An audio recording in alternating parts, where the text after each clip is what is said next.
I was gonna mention this POW book again. I was over in Tahlequah, and a lady, an Indian lady, bought this book and had me sign it to her and all that. And then she said, "What does Palmia mean?" She thought that was the Indian word, I guess. I said, "Well, it means prisoner of war missing in action." Oh, okay. But I thought that was kind of funny. What does Palmia mean? She's the only one that ever said that. I got some good endorsements.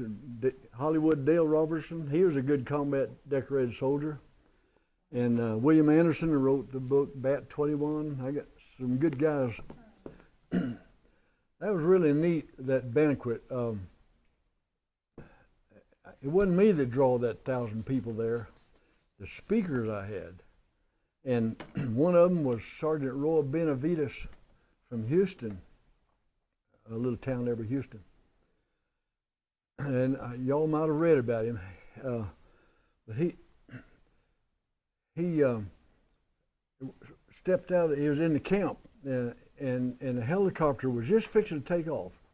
And he said, "What's going on?" They said, "Well, Sergeant Wright, Green Beret, his bunch, Sergeant Wright and his squad are pinned down up in there. We're going to go get them." And he just jumps on.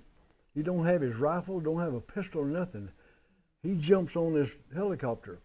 When it comes in to try to pick him up, of course, here's a helicopter from here to there, and there's 500 Viet Cong in this tall grass all around there. Had these boys trapped in, all of them being shot and killed, and the helicopter went. The guy just went to shooting that. Well, the old helicopter, he's getting full of holes. He's going to pull out. When he turns to jump, Sergeant Benavides jumps out. He's high as a highline pole, jumps right out in the middle of those Viet Cong soldiers. He don't have a rifle because they swarm him. He pulls his knife out and fights them. And they hit him in the back of the head, bust his head open, stab him all of his wounds where he tried to ward off bayonets and cut him all over. They shot him. And all that time he was dragging dead and wounded boys back to the helicopter. Another helicopter had came in and landed, and he was dragging guys back to that chopper. And he even drugged 2 Viet Cong soldiers that had been wounded in. He didn't know it, he was dragging people. When he got all of them in, and they pulled him in, he had 57 places leaking blood on him. And he got a good book out called The Last Medal of Honor. But he told me, he said, when all these people are dead, wounded, blood all over, he said, when they landed, he said, I was in shock, and he said, blood all over my head and it dried on my eyes. He said, I couldn't even move a little finger. Couldn't talk, I couldn't move. I just like that. They laid him in the dead pile, put the wounded over here and the dead over here, and they went to taking care of the wounded boys. Well, he laid out there a while. They finally came, started zipping up the dead bodies. And when they get to him, they put it on his feet, started zipping him up. And he said, I guess it was my training, I don't know, but I knew once they pulled that zipper up at 100 degrees out there, he said, I'm dead, but he can't even do nothing. And he said, when they brought that zipper up, he said, I just forced myself to spit a little bit out of the corner of my mouth. And this guy said, this guy's alive. And this other one said, well, that's Sergeant Benavides. So that's how he lived through that. And I had him for a speaker, and was a tremendous speaker. He didn't have any notes, he told it all, and boy, it was so good. Another speaker I had that was really good was Colonel Travis Hoover. He flew the second B-25 off the USS Hornet on the Japan raid. Everybody knows about the Japan raid. They couldn't fly those bombers from the base to Japan and back. There wasn't enough fuel. So they come up with this idea, why don't we load these bombers onto an aircraft carrier? Well, no one had ever flown a bomber off an aircraft carrier, but they practiced on the ground, the length of the aircraft, practice till they could lift that thing up. And they thought, if we can haul them planes over halfway to Japan, then they take off, they can bomb and make it back. That was the plan. Before they got to their takeoff place, the dang Japanese ship spotted them, radioed in. They said, "Oh man, the Zeros are going to be swarming us. They're going to shoot, shoot all these planes. We've got to get these planes off this." Well, if you take off now, some of them are not going to get back. They're not going to have enough gas. But they took off, every one of them. And he flew the second one off behind Jimmy Doolittle. They made their bombing raid. Some were shot down. Some run out of gas and crashed. Never heard from them again. General Reiser told me, Colonel Hoover told me, he said, I veered over and landed on China coast. And the plane beside me landed right out there. He said, when I finally crash landed in this one, the Japs come out of the jungle and just swarmed that plane and killed everybody on it. And we got out and ran in there and got away. And he was a tremendous speaker. I really enjoyed listening to him. And another that I liked, I pick them all up at the airport at Tulsa and take them to Tahlequah. I get to be with them the most, and I picked up Sergeant Lou Millett. And I remember when I was a little kid, I wanted to go to Korea. I was too young. But there's a Life magazine story about him. He had the big old red handlebar mustache, real red, and come way out here and curled up. And that I remember that picture, him coming out of that foxhole saying, "Follow me." And that's where he was awarded the Medal of Honor. They were pinned down in Korea and about to be overrun, and there's no way, we ain't gonna get it done here. We gotta go to them, and he led them into that, jumped in that foxhole and cleaned it out, and he was a great speaker. He's had his paratrooper wings on too. He's the infantry, but I had just made my first parachute jump. And I was pretty proud of it, and I said, "Well, how many jumps did you make?" He said, "About 1,500. Well, in the military, you may jump once or twice in combat, and that's all, if that many, 2 or 3. Well, he was on the U.S. Army parachute team, demonstrate all over the country, and so that's how he got all this. But we get to the room, and I help him get in and everything, then I pick him back up, take him to the banquet, and he's kind of stiff in his shoulders, and he said, "Help me get my coat on," and I picked his coat up. I couldn't hardly lift it. It had medals there.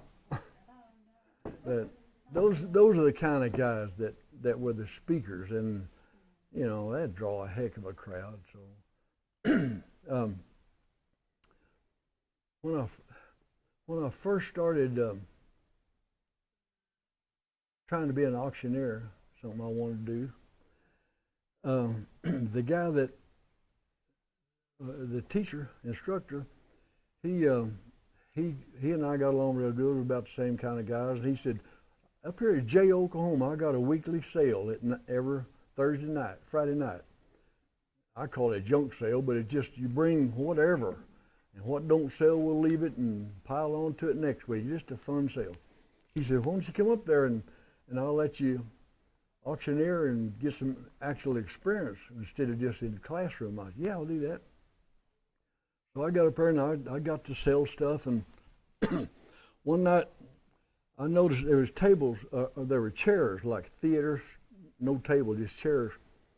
Well, the second row here, I saw a little guy back there with an undershirt on and had U.S. Marine on his arm there, tattoo.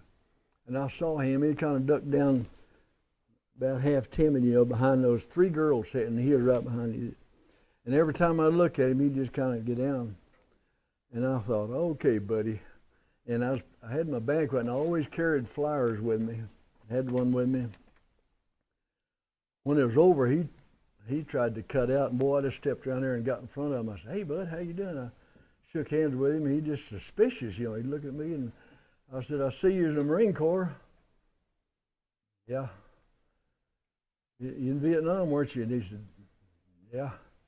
And I said, well, let me tell you about this banquet. And I'll give him that flyer. And he said, I don't know.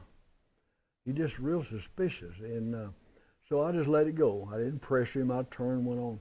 The next week he was there, but he was in the back, standing up in the back. And I saw him back there.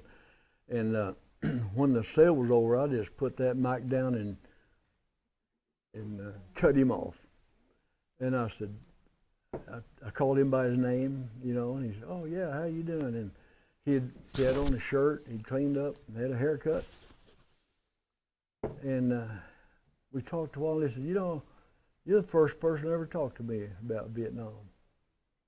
And I said, well, boy, I want to welcome you home. He said, I guarantee you, I never heard that before.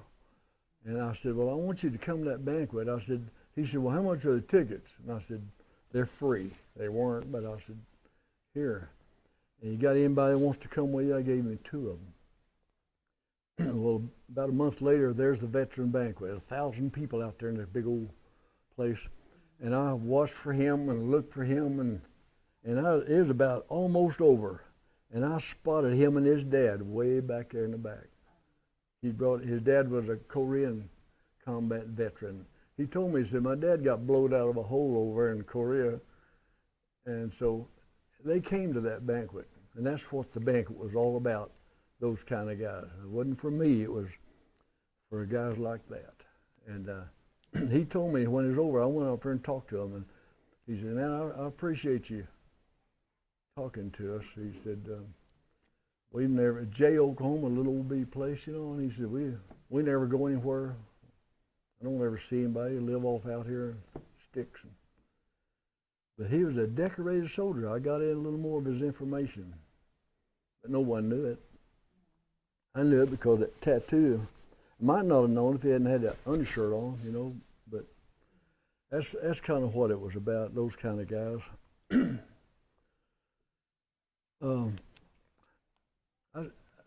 That's about all I was going to say about this book, but except on this little book here, it's just about my dad's a cowboy and his brothers, my granddad, they were all cowboys. And that's what this book's about. Same thing, little funny stories. I heard them all my life. And I would, when my boys were growing up, we'd be traveling. And I'd tell them what Uncle Ben said. Or one time Dad did this, and my son said, Dad, you ought to write those down. They'll be gone someday. You know, and I said, well, I guess I could do that. So I just wrote them in pencil or a pen. And now they're all dead. All the grandparents are dead. All the aunts and uncles are dead. You know, just a few cousins left. And then they start saying, well, I never heard that. That's a neat story. But this little old story, my Uncle Ben was a wild son of a gun. He'd fight, rodeo, cowboy, ride them old broncs there at camp, you know, and my dad's real quiet, real polite, you know, and 2 different guys, but just like that all their lives. And they grew up together in a little old bar in Narrabasha, New Mexico, or somewhere down the road. Big fight going on, and they'd be the 2 that'd come out the winner. They didn't start fights, but they were tough. Uncle Ben was loud and Dad was quiet. And but there's a lot of funny stories about them. And many times Uncle Ben would tell me stories, and I'd think, ain't no way. So when I'd see my dad, I said, Dad, is that true, what Uncle Ben said? And he said, yeah, I was there. But one little old story I thought was kind of neat. They were branding on this where Dad was working, and my uncle came out there, and he told my dad, said, I'll come over in the morning and help y'all finish branding those calves. Dad said, okay. Well, by the time he got there, they were all gone and working. So he gets there, and there's no saddles. There's one old horse, but no saddles, and everybody's gone. But he could hear them bawling over the little old hill over there. So he catches this old horse and gets on him bareback and starts riding across the sagebrush, and he sees a big old bull snake. He stops, stomps around and gets that snake and gets him by the back of the head. Of course, he wraps around his arm. And Dad said, we're sitting down there at noon around having a meal, having lunch. And all of a sudden we hear a scream, and here comes Ben over the hill, bareback, riding hard as he can ride, whooping that horse with this snake, screaming out loud. He rides up the campfire and says, whoa, now go home. But that old snake takes off. And those little stories, I've heard them all my life. And I just thought, well, I'll write those down. And it's...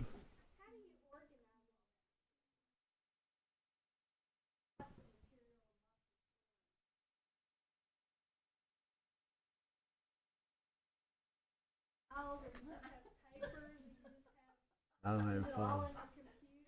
I don't have any files. My old Army buddy, I'll say, you know, I lost something on the computer. He'll say, well, I know you saved it, but I bet you don't know where it's at. And I lose stuff. I can't keep up with stuff, so I just have to struggle through, you know. And I really don't have any files.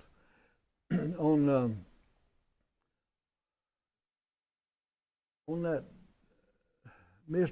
novel, I'd be traveling and I'd think of something. Oh, you know, I'd write down little memory joggers, and then when I'd get back to the computer, I'd make a paragraph or a story out of those.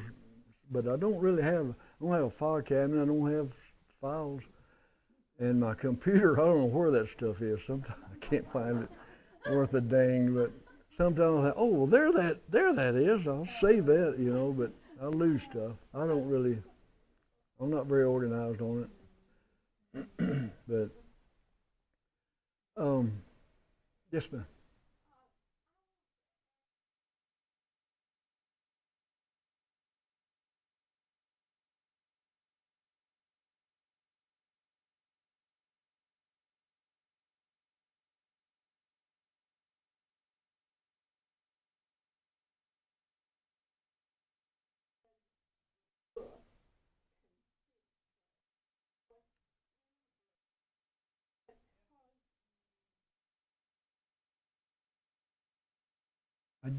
Because of this veterans banquet, I met so many Vietnam veterans.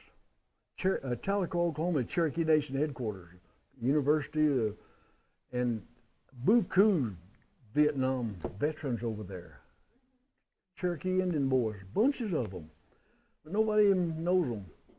And I got to meeting them through this, inviting them. And I'd see one, I'd talk to them, Walmart or somewhere, and they, well, yeah, you know, kind of stand off, and I'd talk to them, and well, heck yeah, I'll do that.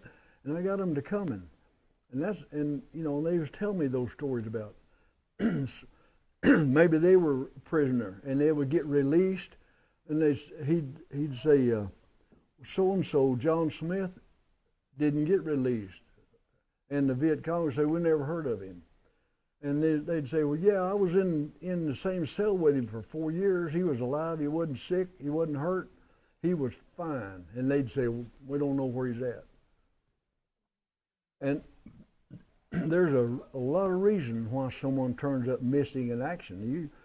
You be in combat in the dark of night and about to be overrun, they call you to pull back to a little better place, or someone hit, drops down, and you just fighting your way back, and all of a sudden he's up there, and it wound up where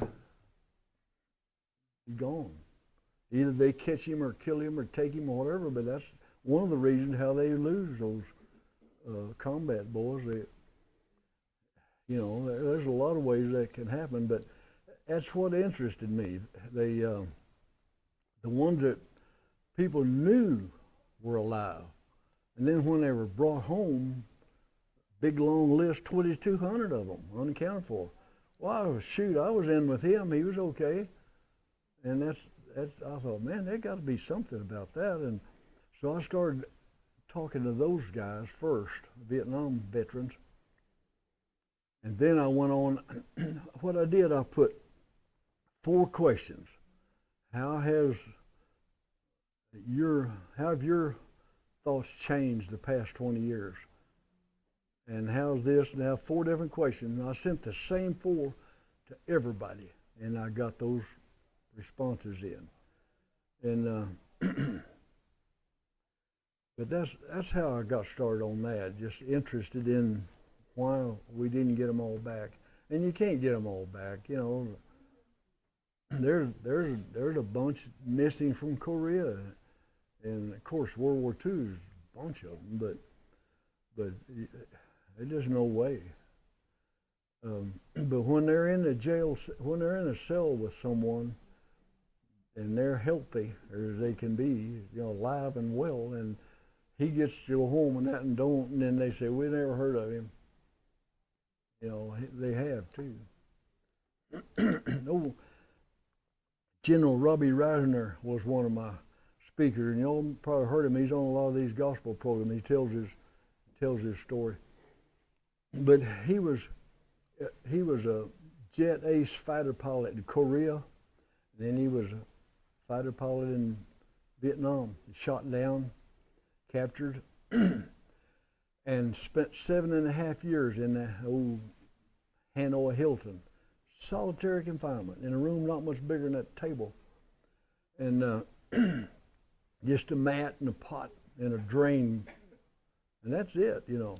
And he told me, he said, you know, I would take that drain up. It took a lot of years to do that, but I could pick that old drain up and get down there and poke my head down in there and turn and look up under the foundation. He said, I could see a little strip of blue sky and one blade of grass. And he said, every day I'd look at that.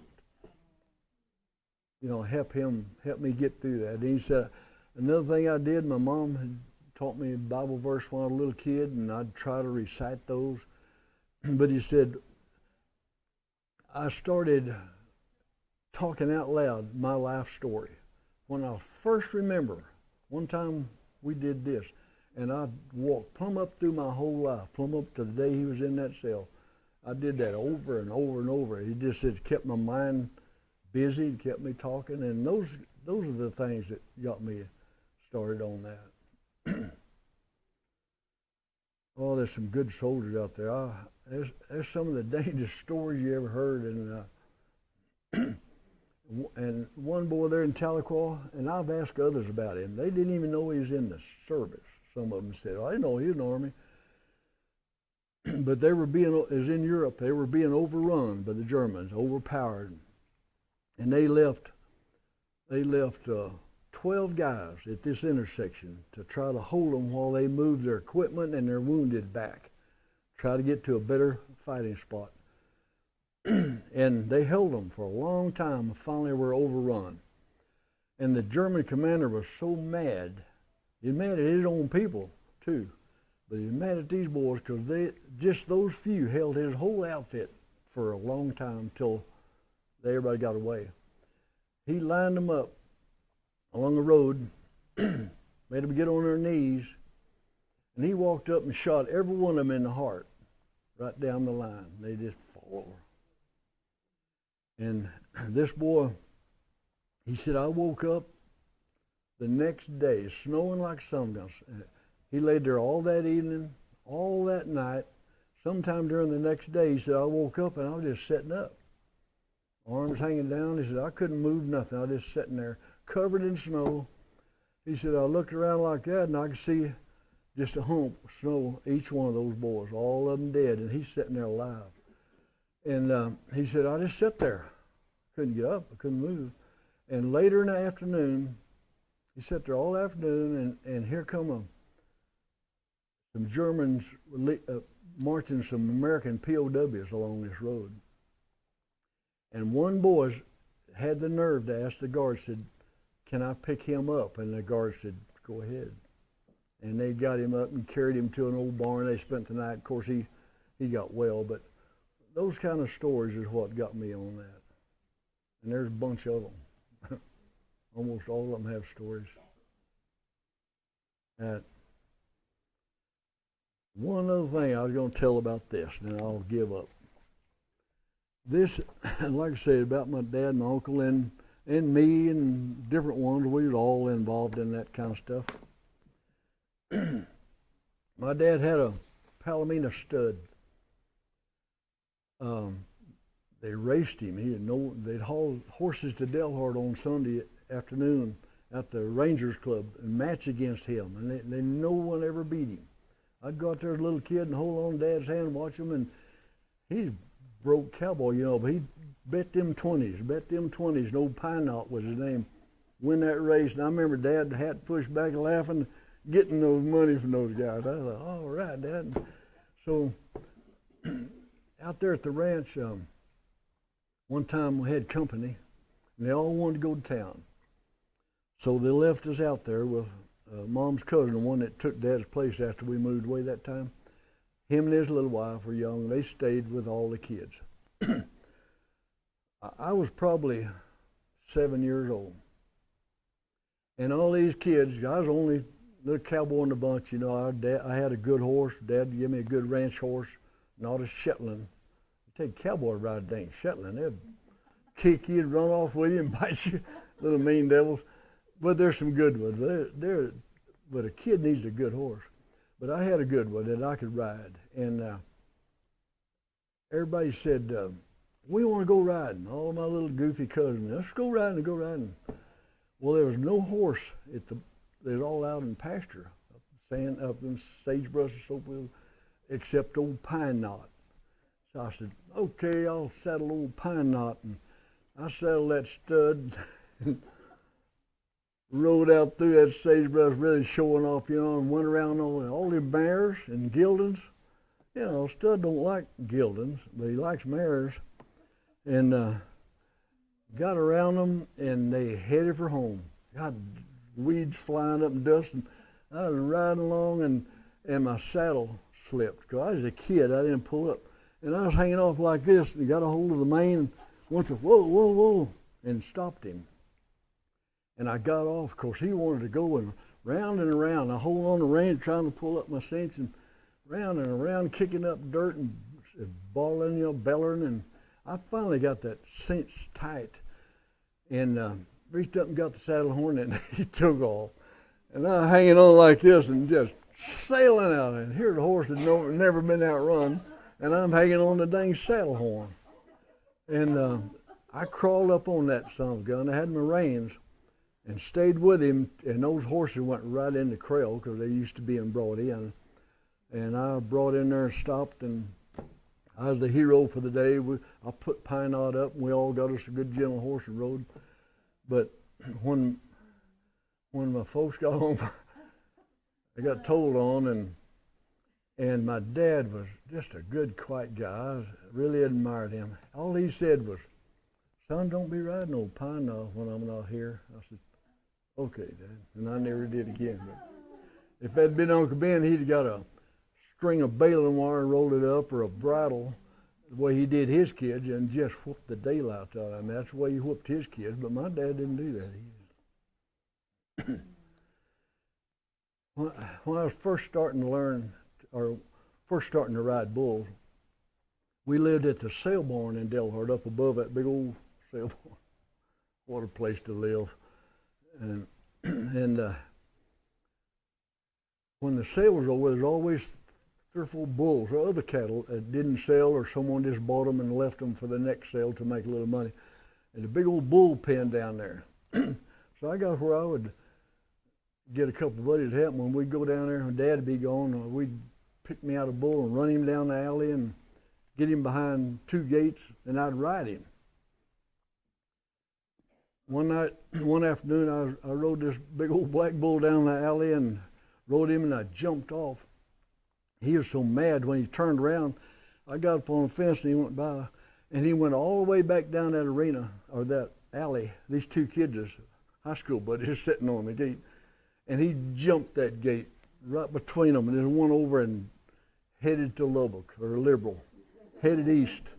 And I thought, God, Dad told me not to ride these bulls, and he'd lose his job, and it's trying to rain, it's trying to get dark. And I run down there and saddled a big old red horse, a sale barn horse, and got out on the road and took after him. What I was going to do with him, I don't know. I've thought that 100 times. But he crossed the highway and headed east, northeast toward Liberal. Went by the gas plant, and he'd jump a fence, and I'd get to it. I'd have to stop, stomp it down, and lead my horse across and get back on, and he'd be a little farther ahead of me. I'd take after him. About the time I catch him, he'd jump another fence, and I'd have to stop and get my horse across. And we went 3 or 4 miles northeast, and then he crossed Highway 54 and headed north, jumped the tracks and jumped the fence, and I finally got through all that. Had the road way on, and by then it started raining and foggy. I couldn't see. I finally caught up with him, made me a loop, and we ran into some cattle, a herd of cattle. Just as we went in, I roped him right around the neck, and when he hit the end of that rope, it just popped. It broke at the saddle horn, just broke. And the way he went with Dad's new rope, and it disappeared. I was pulled up, and I couldn't even see those cattle. They were gone, and Dad's new rope was gone. And I just sat there. I thought. I looked around. There wasn't a light in sight. I couldn't see nothing. And I didn't know which direction town was. So, well, I'll go this way. So I started trotting along, and I hit a fence. Couldn't see nothing. It was dark as heck and foggy. And so I turned down this fence and rode quite a ways and came to a corner. Well, I'll go this way. And I turned right along there. It was raining like heck. And I was riding along, and I came to a gate. And so I got off, went through the gate, and there's a county road there. I thought, well, I don't know what road that is, but I got my horse in and got on him and started down this dirt road and rode for a while. And finally I saw a light, just barely could see it in that fog. And I rode up there, and there's an old white house with no yard fence right up close to the road. And I didn't recognize that place. And dogs barking, running around, and an old boy opened the door and looked out. And I said, "Which way's Delhart?" He looked at me like, crazy? He said, "That way," and shut the door. So I turned and went that way, and 3 or 4 miles later, I hit the highway and turned towards town. But anyway, that's if you have any questions, I'll try to answer them. But that's all I got. That's enough, I think. What are you going to write next? What are you going to write next? Well, I'm 80 pages into Billy Howard and the Palomino. The girl that did my editing, she said, why don't you have him a series, Billy Howard and the Palomino, Billy Howard and the Appaloosa, Billy Howard and the Buckskin, or the Pinto. Now that's a good idea, so I've started doing that. I'm working on Billy Howard but I had to figure out, he's so high on this buckskin and went through so much trouble to get him away from the guys that stole him and gunfights and got wounded and all the problems I put him through. How did I get him off of the buckskin, get him on a Palomino? So I did. I got him mounted up. He's heading, trying to get back to Texas, still having a problem. Anything else, anybody? That's about my Sunday.